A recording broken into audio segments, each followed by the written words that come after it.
What's up, guys? This is Kephas.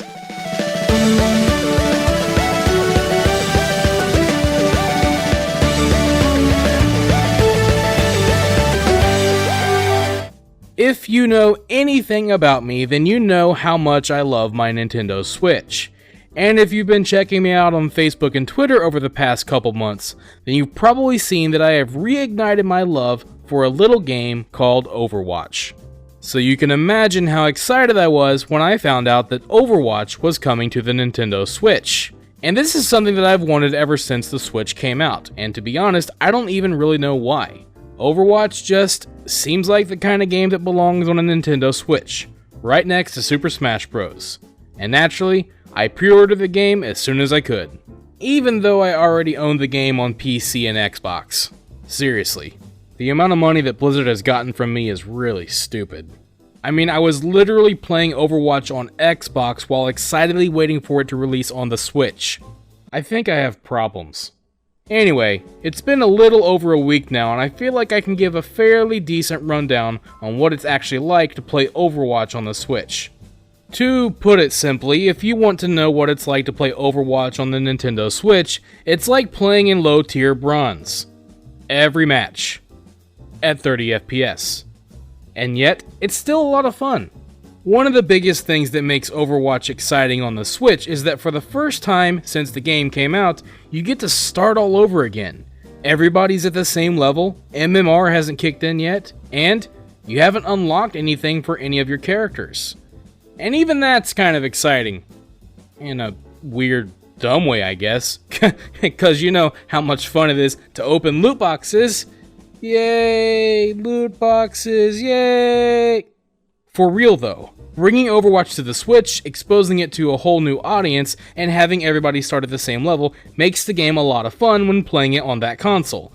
I mean, look at the kind of crap I'm getting away with in this game. It's ridiculous, and it seems like a lot of the people playing don't really know how to play the game. And that's really not a bad thing at all, because it would infer, at least to me, that a lot of new people are coming into the game, which is always going to be good for the game as a whole.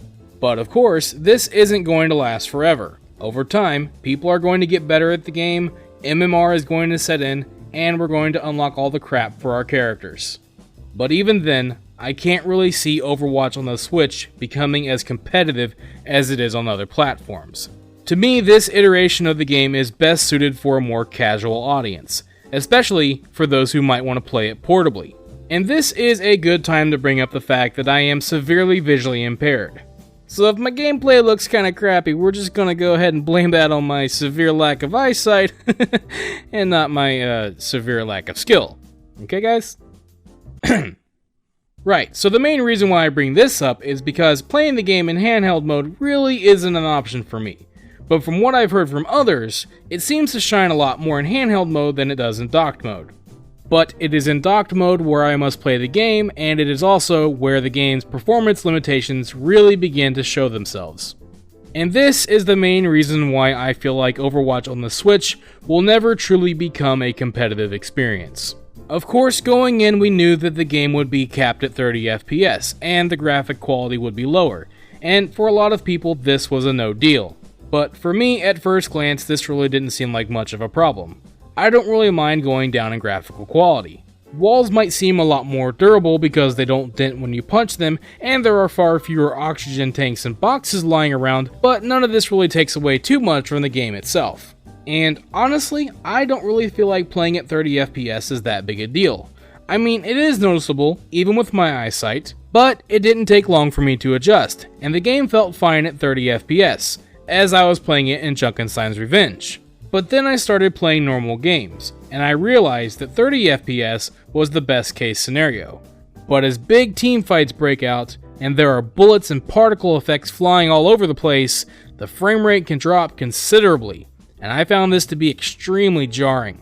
I mean, I wouldn't say that it's unplayable, but unfortunately the Switch just doesn't seem to have the power to stabilize the game at 30 FPS at all times. Or maybe the game just isn't optimized well enough. I don't know how these things work.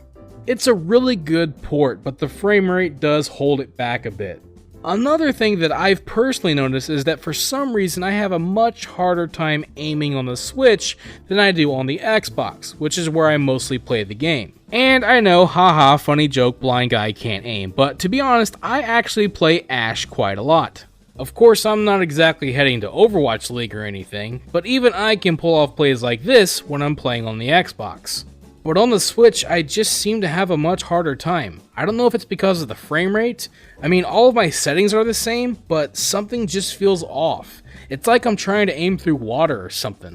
Like, things just don't feel as smooth. I don't know, maybe it's just me, but I have heard other people mention something similar, like maybe aim assist is turned down a little bit because of the gyro controls. I don't know, it's kinda weird. Maybe if you've bought the game on the Switch as well and you've noticed something similar, let me know about it in the comments below so that I know that I'm not going crazy.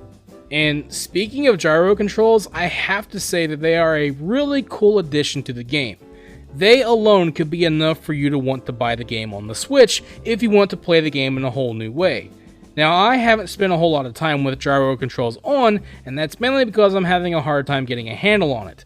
But I have to say, those who are able to get a handle on it can become a real force to be reckoned with. The only real downside to gyro controls is in handheld mode, where you're actually having to tilt and turn your screen around.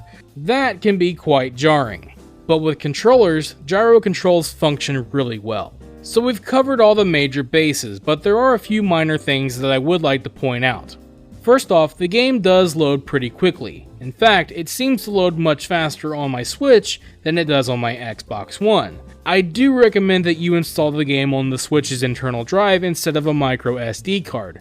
This will cause things to load in much quicker. Another thing to note is that while the Switch does have the capability of recording snippets of gameplay footage, it only works for certain games, and Overwatch is not one of them. This is a real bummer because Overwatch has highlights, and it's a shame that the Switch can't do something that every other console can do. So if you want to record your gameplay footage of Overwatch on the Switch, you're going to have to use a capture card.